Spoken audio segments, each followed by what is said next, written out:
Chapter 6 of the Mahavamsa, The Coming of Vijaya. In the country of the Vangas, in the Vanga capital, there once lived a king of the Vangas. The daughter of the king of the Kalingas was the king's consort. By his spouse, the king had a daughter. The soothsayers prophesied her union with the king of beasts. Very fair was she, and very amorous, and for shame the king and the queen could not suffer her. Alone, she went forth from the house, desiring the joy of independent life. Unrecognized, she joined a caravan traveling to the Magadha country. In the Lala country, a lion attacked the caravan in the forest. The other folk fled this way and that, but she fled along the way by which the lion had come. When the lion had taken his prey and was leaving the spot, he beheld her from afar. Love for her laid hold of him, and he came towards her with waving tail and ears laid back. Seeing him, she bethought her of that prophecy of the soothsayers which she had heard, and without fear she caressed him, stroking his limbs. The lion, roused to fiercest passion by her touch, took her upon his back and bore her with all speed to his cave, and there he was united with her, and from this union with him the princess in time bore twin children, a son and a daughter. The son's hands and feet were formed like a lion's, and therefore she named him Sihabahu, but the daughter she named Sihasivali. When he was 16 years old, the son questioned his mother on the doubt that had arisen in him. "Wherefore are you and our father so different, dear mother?" She told him all. Then he asked, "Why do we not go forth from here?" And she answered, "Thy father has closed the cave up with a rock." Then he took the barrier before the great cave upon his shoulder and went a distance of 50 yojanas, going and coming in one day. Then, once, when the lion had gotten forth in search of prey, Sihabahu took his mother on his right shoulder and his young sister on his left, and went away with speed. They clothed themselves with branches of trees, and so came to the border village, and there even at that time was the son of the princess's uncle, a commander in the army of the Vanga king, to whom was given the rule over the border country, and he was just then sitting under a banyan tree overseeing the work that was done. When he saw them, he asked them who they were, and they said, "We are forest folk." The commander bade his people give them clothing, and this turned into splendid garments. He had food offered to them on leaves, and by reason of their merit, these were turned into dishes of gold. Then, amazed, the commander asked them, "Who are you?" The princess told him her family and clan. Then the commander took his uncle's daughter with him and went to the capital of the Vangas and married her. When the lion, returning in haste to his cave, missed those 3 persons, he was sorrowful and grieving after his son. He neither ate nor drank.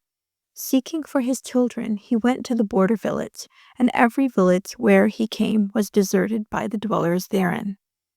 And the border folk came to the king and told him this: "A lion ravages thy country.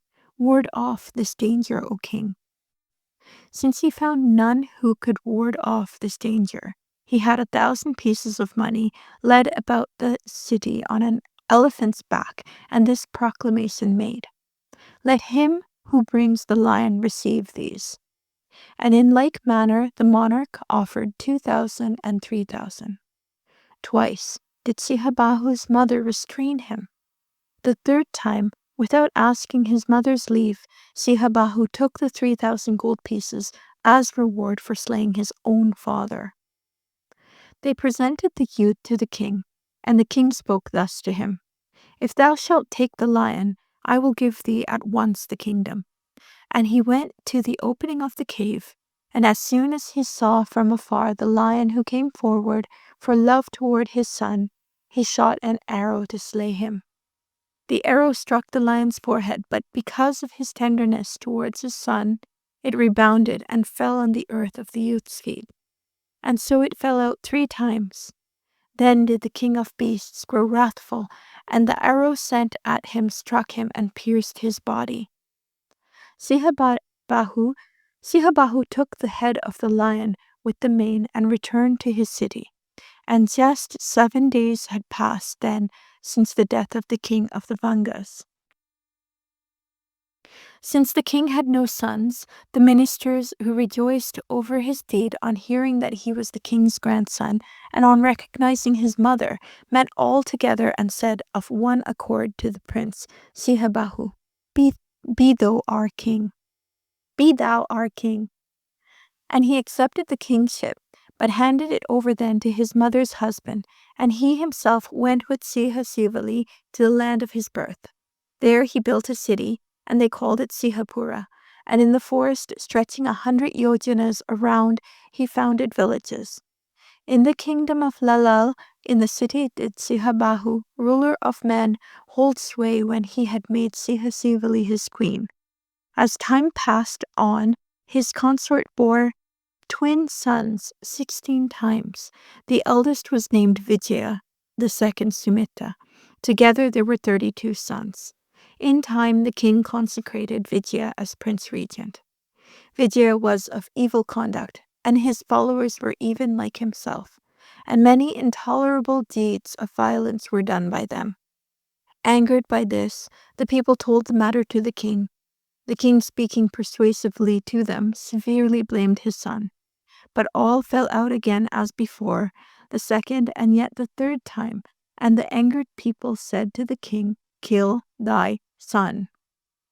Then did the king cause Vijaya and his followers, 700 men, to be shaven over half the head, and put them on a ship, and sent them forth upon the sea, and their wives and children also.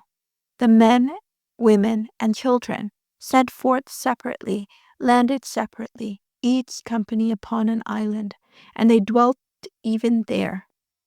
The island where the children landed was called Nagadipa, Island of Children, since Naga means naked. And the island where the women landed, Mahiladipaka, was the island of women. But Vijaya landed at the haven called Suparaka, but being there in danger by reason of the violence of his followers, he embarked again. The prince named Vijaya the Valiant landed in Lanka, in the region called Tambapani, on the day that the Tathagata lay down between the 2 twinkle-sala trees to pass into Nibbana. Here ends the 6th chapter called The Coming of Vijaya.